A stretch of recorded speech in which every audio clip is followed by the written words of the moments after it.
आकर्षण, अब हमको प्रयास नहीं करना उसको दूर करने का, ये जिम्मेवारी हमारे प्रभु की है। और प्रभु के ऊपर अगर आपने भरोसा दृढ़ कर लिया तो हर अड़चन अड़चन बन जाएगी, भगवान की पूजा बन जाएगी। पर देखो, इस बात को लेकर के हमें अशुद्ध आचरण नहीं करना, गंदी बात पे नहीं उतर जाना कि आप बचा लेना जो भगवान हो। तो नहीं बचाएंगे, हम तुम्हें बता रहे।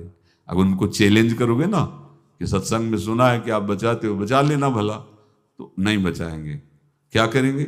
डबल पिटाई करवाएंगे तुम्हारी, क्योंकि सुन के भी तुम मनमानी कर रहे हो ना, और जब पीटोगे फिर रोगे तो फिर बचा लेंगे। ये लीला बिहारी गुरु हैं, बहुत करुणामय है, इनसे उल्टा मत खेलना, नहीं तो अगर ये उल्टा खेलने लगे तो तुम पहचान ही नहीं पाओगे। कह रहे हैं अपने आचरण को जानबूझकर अशुद्ध ना करो, तुम्हारी सारी बुराइयों की जिम्मेवारी हरि ले लेंगे।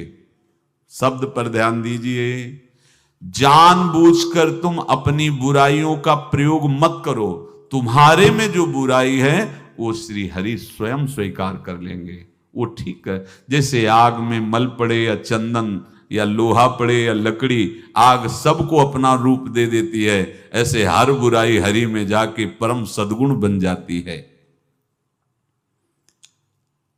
हम जितना अपने आप को अच्छा बनाने का प्रयास करेंगे, ये संसारियों के समझ में नहीं आएगा, परमार्थ के पथिकों के लिए बात है, और यही विश्राम हो जाएगा। हम अपने आप को जितना अच्छा और बड़ा बनाने की कोशिश करेंगे, उतना ही हमारा प्रयत्न हमको नीचा गिरा देगा। यदि हम अपने को भगवान के आश्रित कर करके उनके नाम का जप और उनकी आज्ञा पे चले तो इतने अच्छे बन जाओगे, बिस्तरे सब जग विमल कीरति साधु संगति नाटरे। इतने महान बन जाओगे कि विश्व आत्मा भगवान जब हृदय से लगा लिए तो जा पर कृपा राम की हुई, ता पर कृपा करे सब कोई। स्वामी का प्रभाव दास में आ जाता है। अरे एक साधारण कीड़ा भृंगी अपना प्रभाव दूसरे कीड़े पर डालकर उसे भृंगी बना देता है, तो भगवान का नाम गुण रूप लीला धाम तुम्हें ये नहीं प्रदान कर देगा? भगवद आश्रय लेते ही जिसके भय और विषाद नाम जप से नष्ट हो गए, नाम जप और सत्संग से, उसके हृदय में ऐश्वर्य भगवान का प्रकट होता है। तो बाह्य और आंतरिक दोनों वो ऐश्वर्यवान होता है। ज्ञान, विद्या, श्री, कीर्ति, शक्ति, सौंदर्य, माधुर्य ये प्रकाशित होने लगता है।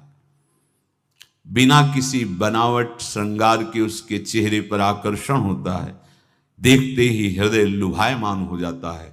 ऐसा माधुर्य होता है भक्तों का, क्योंकि माधुर्य सिंधु प्रभु का चिंतन होता है। जो भगवान के आश्रित है उसे भय की तो कोई गुंजाइश ही नहीं है, कोई गुंजाइश नहीं। क्यों? क्योंकि वो भगवान सर्वशक्तिमान उसकी रक्षा में रहते हैं। बहुत छोटा सा प्रसंग है। एक नीलांबर दास नाम के महान भक्त हुए हैं, जन साधारण गृहस्थ की तरह जीवन व्यतीत करते थे। एक दिन उनको सत्संग सुनने को मिला। सत्संग में जब जैसे यही सब सार बातें, तो उनको लगा कि अभी तक तो हम अपने को पूर्ण मान रहे थे कि हमारे पास रुपया है, पत्नी है, पुत्र है, घर है, सब मौज मस्ती है, लेकिन ये सब छूट जाएगी मरने के बाद, फिर मेरे पास क्या रहेगा? सत्संग यही अंदर आपके विवेक डालता है। बड़ा पश्चाताप उनके हृदय में हुआ। ये है कृपा, जिसको अपने लौकिक भोगों के बीच में रहकर उनसे जलन पैदा होने लगे, जान लेना भगवान उन पर बहुत कृपालु हो गए हैं। उनके हृदय में प्रार्थना जागृत हुई, प्रभु कोई साधन भजन नहीं जानता, अभी तक तो गृहस्थी के भोगों में और भोगों के संग्रह में मुझे ऐसा लगता रहा कि मैं पूर्ण हूं। चिंतन गाढ़ होने लगा प्रभु का। सत्संग जहां हुआ था वहां भगवान जगन्नाथ जी की चर्चा जो प्रेम विभल हुए थे ब्रज लीला में, सुन करके, ब्रज लीला का भाव सुनकर श्री सुभद्रा जी, बलराम जी और लालजू, वो प्रेम विगलित रूप, तो जो हम सुनते हैं वही हमारा अनुराग होता है। तो नीलांबर दास के मन में दृढ़ संकल्प हो गया, अब सबसे पहला जीवन का काम भर नेत्र जगन्नाथ जी को देखूं। जगन्नाथा स्वामी नयन पथगामी भवत में एकांत में बैठ के बहुत रोना आया कि प्रभु बहुत दूर हो, ये उत्तर प्रांत की बात है और आप बहुत दूर हो, कैसे मुझे सामर्थ्य दो कि मैं इस ग्रह रूपी बेड़ियों को तोड़कर निकल पड़ूं, मोह रूपी हथकड़ियों को तोड़कर निकल पड़ूं। ऐसा ही हुआ। जब कोई सच्ची चाह हृदय में प्रकट कर लेता है तो मंजिल दूर नहीं लगती, चाहे जितना दूर हो। कुछ अर्थ लिया और अपने परिवार से प्रार्थना की, बच्चे सयाने थे, कि ये सब वैभव आप लोग देखो, अब मैं किसी योग्य नहीं रह गया, अब जब तक जगन्नाथ जी को भर नेत्र नहीं देख लूंगा तब तक अब जीने की आशा नहीं। तो घर वालों ने भी देख लिया था कि अगर ये सुखी रहे जगन्नाथ जी को देखकर तो ये हालत इनकी ऐसी देखी नहीं जाती, न खाना न पीना, कुछ अच्छा न लगना। सब ने अनुमति दे दी, झोली में कुछ अर्थ रख दिया, बोले भाग पड़े, जैसे बहुत समय से बिछुड़ा हुआ कोई अपने प्राण प्रिय से मिलने के लिए। ना खाने की चिंता, ना पीने की चिंता, ना मार्ग की थकावट, बस नेत्रों में उत्साह भरा हुआ है। कब ऐसा होगा कि जगत के नाथ को मैं अपने भर नेत्र देखूं। जगन्नाथा स्वामी नयन पथगामी भोज, कैसे बस चिंतन में जगन्नाथ। जब कोई सतमार्ग में चलता है तो विघ्न पे विघ्न आना प्रारंभ हो जाते हैं। क्यों विघ्न? क्योंकि हमारे कुछ पूर्व पाप होते हैं जिनको भस्म होना अनिवार्य है। जैसे आप कल श्री गोपाल चरवाहे का चरित्र सुना कि 27 दिन क्यों इंतजार करवाया भगवान ने। विरहाग्नि में अनंत जन्मों के सब पाप भस्म हो गए, निर्मल शुद्ध बुद्ध परमात्मा स्वरूप हो गया। भारी थकावट शरीर में, नदियां पड़ती हैं, नाले पड़ते हैं, कष्ट सहते हुए। अब जब विशाल भागीरथी के तट पर तो तैरना आता नहीं था, संध्या का समय हो गया था, विचार किया कि रात भर यहां रुकना मेरे बस की बात नहीं। चैन नहीं हृदय, चैन नहीं होता हृदय में। जब वो लगन लगती है ना, लगन का काम ही होता है अगन, उसको कुछ सुहाई नहीं देता। जब हृदय में लगन लग जाती कुछ सुहाई नहीं देता। जिस पर हो तुम रीझते क्या देते यदुवीर, रोना शिशकना तड़पना आहों की जागीर, ये संपत्ति मिलती है। रोने लगे, प्रभु आप तो भव समुद्र पार करने वाले हैं, इस गंगा नदी को कैसे हम पार कर पाए, और हम रुकेंगे नहीं। अब चाहे प्राण चले जाएं, तैरना तो आता नहीं, मैं पार जरूर होऊंगा। इतने में देखा एक नाविक मछुआरा मछली, वो बहुत ही दुष्ट स्वभाव का था। उस दिन उसको मछलियां मिली भी नहीं थी। इनको रोते हुए देखा तो नाव किनारे लाया। पार चलना चाहते हो? बोले हाँ। तुम्हारी झोली में कुछ है कि केवल हाँ ही कह रहे हो? बोले नहीं, परिवार वालों ने कुछ डाला, भी देखा तो नहीं, दिखाया तो उसमें कुछ मुद्राएं, पहले स्वर्ण मुद्राएं आदि। वो प्रसन्न हुआ और मीठी मीठी बातें करके नाव में बैठा। आओ आओ। भक्त को कोई संशय और भ्रम नहीं होता। और वो कपटी आदमी, उसने विचार किया कि अगर इसको छीन कर पार कर देंगे तो ये राज कर्मचारियों को सूचना देगा, फिर हम बांधे जाएंगे। तो इसे बीच धारा में ले जाकर गला दबा के मार देते हैं और इसकी संपत्ति ले लेते हैं। कौन जानेगा, गंगा के प्रवाह में बह जाएगा, पक्का निश्चय। अब जब वो धारा सीधे निकलना है और वो ऐसे चला, तो उनका भैया हमें तो पार होना है, आप कहाँ ले जा रहे हो? बोले चुपचाप। अब उसका रूप बदल गया, वो चुपचाप बैठे रहो, अभी मैं तुम्हें गंगा से क्या इस शरीर से भी पार कर दूंगा। वो समझ गए कि शायद अब इस जन्म में जगन्नाथ के दर्शन संभव नहीं, क्योंकि ये मारेगा, हाथ में डांड है, अगर उसी से प्रहार करेगा तो। एकदम आर्थ हुए कि प्रभु मरने का तो भय नहीं है, पर यदि आपको भरनेत्र देख लेते फिर मारे जाते तो अच्छा था। ये आशा लेकर के मैं मरना नहीं चाहता, एक बार मैं आपको देखना चाहता हूं।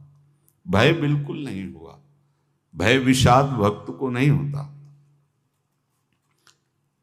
देर लगी क्या, एक राज कर्मचारी की आवाज आई, ए नाविक तुरंत इधर नाव लाओ। और उस समय धनुष बाण चलते थे, तो उसने शीघ्रता की और दूर ले जाने के लिए तुरंत बाण संधान किया और कहा समझ ले अचूक निशाना है, एक में ही तो ढेर हो जाएगा, पहले वापस नाव लाओ।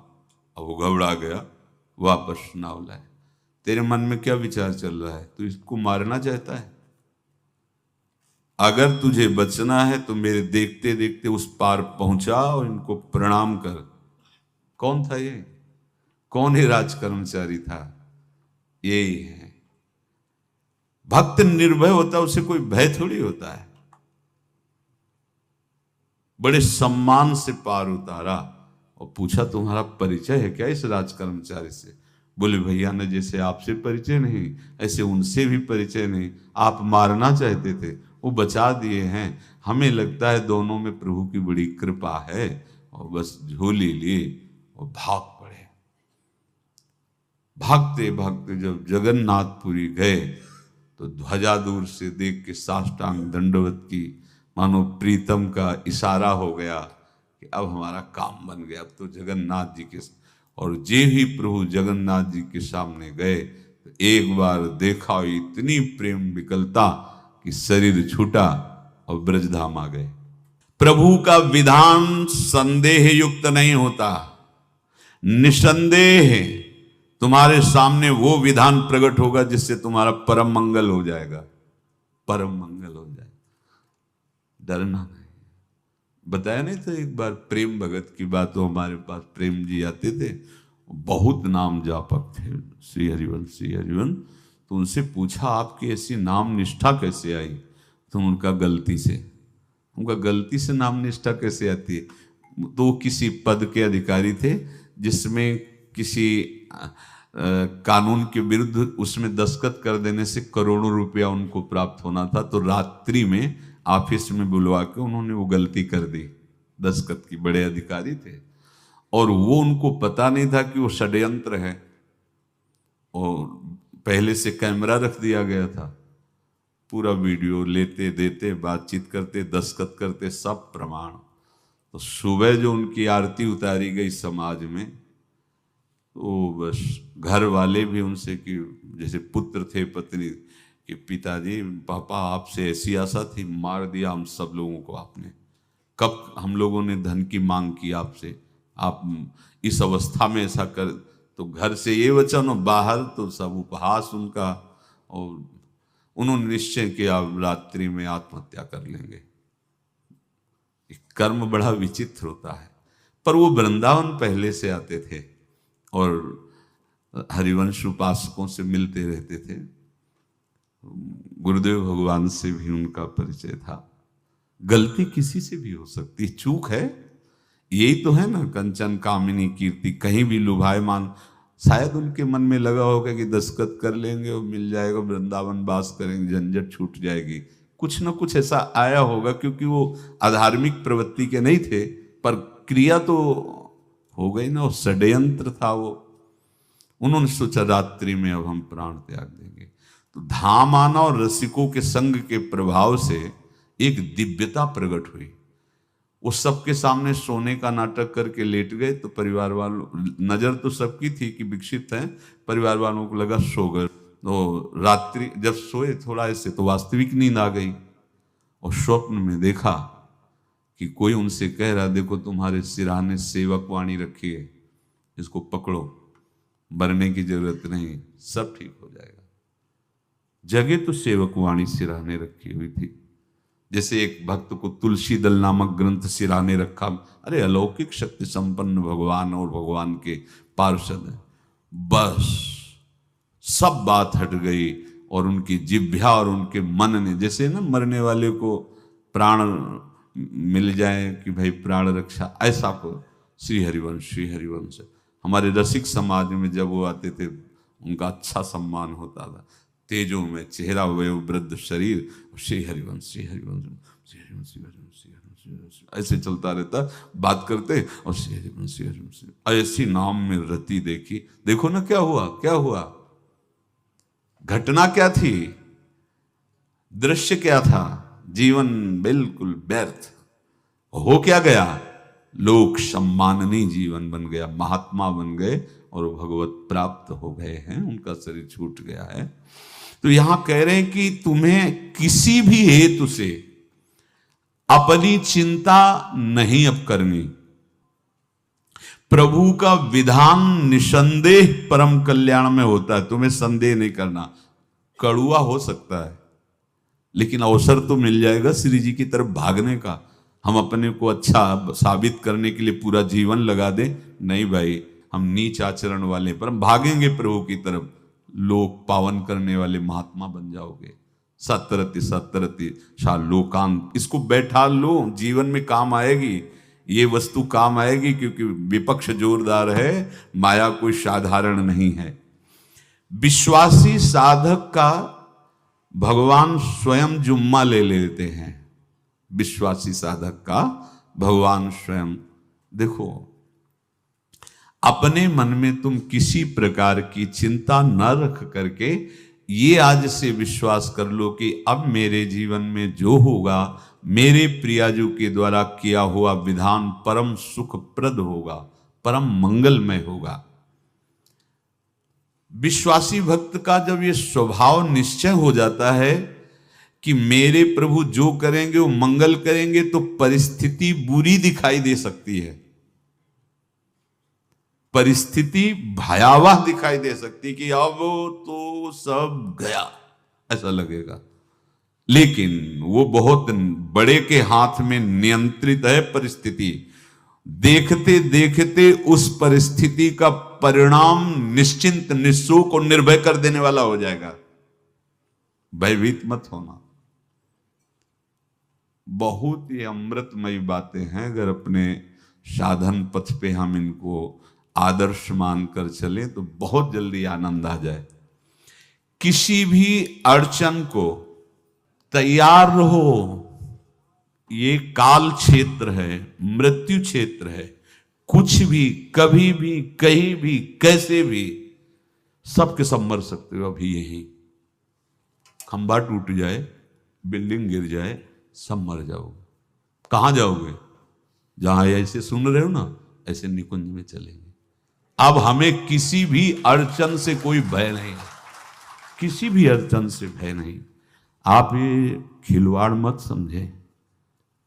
किसी भी अर्थ, कोई तुम्हें नहीं रोक सकता आप श्री जी से मिलने के लिए। ये आगंतुक भय एक स्वाभाविक होता है। जैसे पूज्य श्री मंगनानंद जी सरकार सेनपुर, बहुत उच्च कोटि के ब्रह्मलीन महापुरुष, तो एक चौकी पर ऐसे बैठे हुए थे और बहुत से ऐसे संतजन परमहंस सब बैठे हुए थे और ब्रह्म चिंतन के विषय में चर्चा चल रही थी। तो एक संत आगंतुक वृंद आए ऐसे गंगा किनारे। तो उस समय स्वामी जी कह रहे थे मंगनानंद जी कि एक होता है विचार भय, वो संतों में कभी नहीं होता है, और एक होता है तात्कालिक भय, वो सबको व्याप्त हो जाता है। तो उन्होंने कहा कि स्वामी जी, वैसे हम आपका आदर करते हैं, लेकिन इस बात पर हमारा मतलब मन नहीं बैठ पा रहा है कि जो ब्रह्म स्वरूप को जान गया है उसको विचार भय तो होगा ही नहीं, लेकिन स्वाभाविक भय कैसा हो सकता है? तो सिद्ध पुरुष थे। उनका स्वामी जी बैठो, प्रसंग पूरा होने के बाद फिर आपका उत्तर हो जाएगा। ऐसे चौकी लगाई, बैठे, और बैठे थे बट वृक्ष के नीचे। तो एक जैसे बाज है, गीद पक्षी है, उस समय तो वो संध्या का समय था, आके ऐसे जे ही बैठा तो खरबर खरबर वो डाल, तो महाराज चौकी के नीचे हो गए, जो गंगा किनारे से आए थे ना। तो कहा स्वामी जी ये विचार भय है या स्वाभाविक भय है या आपको ब्रह्म चिंतन या ब्रह्म बोध नहीं? तो हंस दिए, बोले उत्तर मिल गया। ये स्वाभाविक, जैसे अभी बंदर चीख दे तो सब घबरा जाओगे ना, विचार भय नहीं है ये आगंतुक स्वाभाविक भय। भय विचार भय कि अब जो है ऐसा होगा, ऐसा हो सकता है, नहीं नहीं, वही प्रसंग चल रहा है। भगवान प्रमाण देते चले जा रहे हैं। देखो कोई भी भय, कोई भी अड़चन अब तुम्हारा अमंगल नहीं कर सकती, पक्का मान लीजिए, डरो मत। देखो इसमें इसीलिए प्राणों की बाजी लगा के, अब हमारे प्राण नहीं हैं, हमारे प्राण प्राणनाथ को समर्पित हैं। मेरे प्राणनाथ श्री श्यामा, तो क्यों भय करें? तो हम ये सब कर किसके लिए रहे? श्यामा जी के पास पहुंचने के लिए। श्यामा जी के पास पहुंच गए, हमें श्यामा जी के पास जाना है। ये बिल्कुल छोटी मोटी बातें, अंदर ये जो सांसारिकता है इसका त्याग करो। आप इस बात को समझो। गुरु गोविंद सिंह, लाखों की समाज बैठी हुई थी, उन्होंने कहा कि अगर तुम आजादी चाहते हो तो तुम्हें अपने प्राण देने पड़ेंगे हमें। खड़ा हो कोई व्यक्ति जो अपने प्राण देना चाहता है, मैं उसे आजादी, आजादी दो प्रकार की, एक प्राकृतिक आजादी और एक दिव्य आजादी, दोनों देने में समर्थ थे गुरु गोविंद सिंह। हाँ, ये सिखों के आचार्य हैं, बहुत ही अध्यात्म बल और शारीरिक बल से भी पुष्ट। एक खड़े हुए हिम्मत करके बोले आ, गड़ासा हाथ में अंदर गए और ऐसा लगा कि उनकी गर्दन उतार दी गई और ऐसे रक्त प्रवाह सा नाली से बहा, जो सबको दिखाई दे रहा था। और कोई है? जब पता ही चल गया कि गर्दन उतारी जा रही, रक्त प्रवाह, वो कहते मुझे तुम रक्त दो, प्राण दो, मैं तुम्हें आजादी दूंगा। 2 3 4 5 अंदर ले जाते, ये आभास भी नहीं होने दिया कि वो जीवित है। 5 तैयार, पूरी सभा में 5 तैयार। बोले ये पंच प्राण प्यारे हैं भाई, इतने से एक एक से 1.25 लाख को परास्त कराऊं, देखना मेरा नाम गुरु गोविंद सिंह न धराऊं, यदि एक एक से 1.25 लाख को परास्त, क्योंकि प्राणों की बाजी समर्पित कर दी। अब क्या भय? माया से आजादी प्राप्त करने के लिए भयभीत होना तो बिल्कुल जीवन में छोड़ दो। विचार भय नहीं होना चाहिए, ये स्वाभाविक भय होगा। अभी कोई ऐसी आवाज आ जाए, वो ऐसे स्वाभाविक होता है, उस पर तर्क वितर्क नहीं किया जाता। विचार भय नहीं होना चाहिए। जानते हो तुम्हारा जीवन, तुम्हारे प्राण, तुम्हारा शरीर हरि को समर्पित है और हरि के अधीन काल है, कुछ नहीं हो सकता, और जो कुछ होगा वो परम मंगल होगा। किसी भी अड़चन को भगवान के सौहार्द के सामने अड़चन मत मानना। हम अगर अड़चन को दूर करने का प्रयास करेंगे तो अड़चन हमें फंसा लेगी, अड़चन। और यदि भगवान पे विश्वास कर लिए तो वही अड़चन अर्चन बन जाएगी, उपासना बन जाएगी। मान लीजिए बात, मान लीजिए आप लोग तो गृहस्थ में देखा होगा, हमने देखा है, बच्चा गिरा, रोने लगा, माँ उठाने आई, छाती से लगाया, वो माँ के थप्पड़ मार रहा है। यद्यपि वो कुछ जानता नहीं, पर भाव जब उसके देखे, बलिहार है, इस वात्सल्य की बलिहार है, ये माँ को मार के कह रहा है, थप्पड़ मार के, अब तू छाती से लगा रही, जब गिरा और चोट लगी तब तू कहाँ थी, क्यों ले उठाया? ये अधिकार हरि, वो तो अल्पज्ञ माँ है, पर हम तो सर्वज्ञ हरि के वात्सल्य में डूबे हुए हैं। हमको तो भय बिल्कुल नहीं होना चाहिए। पूज्य श्री सूरदास जी के शब्दों में मानो नीलांबर दास जी की ही प्रार्थना हृदय से प्रकट हो रही। कह रहे हैं कृपा अब कीजिए बलि जाऊं। मुझे पता नहीं था, मैं मोह निद्रा में ऐसा सो रहा था कि नाना प्रकार के स्वप्न देखकर राजी हो रहा था। संत सत्संग मिला तो मुझे पता चला ये तो जो कुछ भी है सब व्यर्थ है। ये मकान, ये परिवार, ये धन, ये वैभव, ये पद प्रतिष्ठा, ये केवल चंद मिनट की चांदनी है। जब यमदूत आएंगे, मारेंगे, पिटाई करेंगे, नरक ले जाएंगे, तब कौन साथ देगा? साथ में जाने वाला तो कुछ नहीं है। सत्संग में भगवान के चरणों का आश्रय सुना तो कह रहे, कृपा अब कीजिए बलि जाऊं, बलिहारी जाऊं प्रभु, अब तो कृपा कर दो। कृपा तो हो चुकी है। होए विवेक मोह ब्रह्मभागा। कहां से विवेक आया? जब सत्संग मिलता है तब विवेक जागृत होता है, और भगवान की कृपा के बिना सत्संग नहीं मिलता। सत्संग मिला मानो भगवान आवाहन कर रहे हैं आपको अपने आनंद समुद्र में डुबोने के लिए। बिनु सत्संग विवेक न होई, राम कृपा बिनु सुलभ न सोई। सच्ची मानिए, सत्संग ये केवल भगवत कृपा से मिलता है। पहली कृपा तो सत्संग हुई, अब विवेक जागृत हुआ, तब सब होए विवेक मोह ब्रह्म भागा। तो मोह में जो ये सब अच्छा लग रहा था अब अच्छा नहीं लगने लगा, काटने को दौड़ने लगा। सबका प्यार, सबकी वस्तुएं, सब वैभव सम्मान, सब झूठा, सच्ची झूठा। फसाओ। प्रार्थना हृदय से निकली, कृपा अब कीजिए बलि जाऊं, नाहिन मेरे और को बल, चरण कमल बिन ठाऊं, कृपा अब कीजिए बलि जाऊं, बलिहारी जाऊं प्रभु, अब तो कृपा कर दो। मेरे में कोई बल नहीं है, कोई साधन बल, तपस्या बल, योग बल, ज्ञान बल, कोई बल नहीं। बस हृदय से मैं आपके चरणों का आश्रय लेता हूं। वैसे तो अगर हम अपने मुख से अपना परिचय दें तो हों असौच, अकृत, अपराधी, सन्मुख होत लजाऊं, तुम कृपालु करुणा निधि के सो, सुना है अधम उदाहरण नाऊं, कृपा अब कीजिए बलि जाऊं। किसी योग्य नहीं हूं, अपराधी हूं, अकृत, अशौच, सदैव मन और शरीर दोनों अपवित्र रहा है।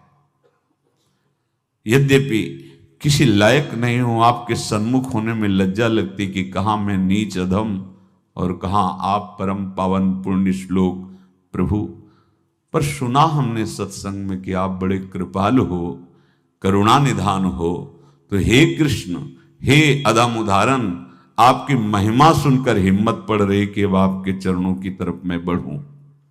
क्योंकि विचार करके देखा, कोई ऐसा नहीं है जो मुझे संभाल सके, मेरी रक्षा कर सके। काके द्वार जाए हुई ठाढ़ों, देखत काहि सुहाऊं, असरन सरन नाम तिहारो, हों कामी कुटिल निभाऊं। प्रभु, किसके द्वार जाके खड़ा हूं? जितने देवता हैं ये सब बनिया की दुकान की तरह हैं। तुम्हारे पास जितने पुण्य साधन है उतना ही फल मिलेगा। मेरे पास तो कोई बल है नहीं, तो कोई मुझे तो स्वीकार करेगा नहीं, ठुकरा देगा। नाथ, सुना है आपका नाम सत्संग में, असरन सरन है, जिसका कोई नहीं होता उसे आप स्वीकार कर लेते हैं। मैं बहुत कामी हूं, कुटिल हूं, पर एक ही ठौर है, आप मेरा निर्वाह कर सकते हैं।